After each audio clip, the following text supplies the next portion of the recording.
এইভাবে একবার বানিয়ে নিন এঁচোড় পনির, খেতে কিন্তু দারুণ লাগবে। দেখুন কতটা সুন্দর হয়েছে। নিয়েছি একটা কাঁঠাল বা এঁচোড়, তো রান্না করব। ভালো করে কেটে নিব, কেটে ধুয়ে নিব। মাংসের মতো করে আজকে রান্না করব, তো দেখতে থাকুন। কাঁঠাল সিদ্ধ করে নামিয়ে নিয়েছি, তো এখন একটা মশলা করে নেব। এখানে নিয়েছি পেঁয়াজ আর নিয়েছি আদা, তো বেটে নিব। আলু আর সেদ্ধ করে রাখা আলু আর কাঁঠাল ভেজে নিব।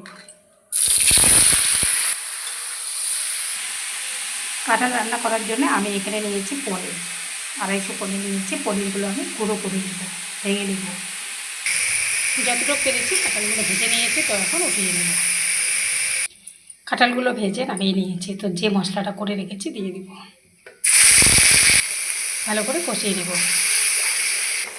দিয়ে দিচ্ছি হলুদ গুঁড়ো, লঙ্কা গুঁড়ো, জিরে গুঁড়ো, দিয়ে দেবো পনিরগুলো।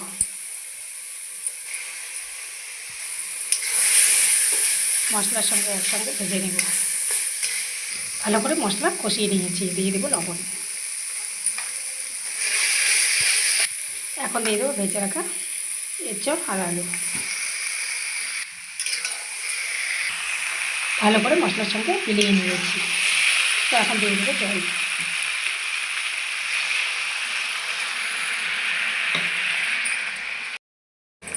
কাঁঠাল পনির আমার একেবারেই রেডি।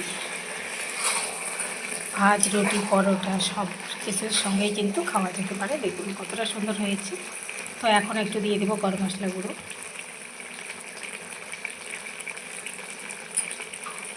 ভালো করে মিলিয়ে নামিয়ে দেবো। তো দেখুন এঁচোড় পনির আমার একবারই রেডি, নামিয়ে নিয়েছি। দেখুন কতটা সুন্দর হয়েছে। তো টাটা।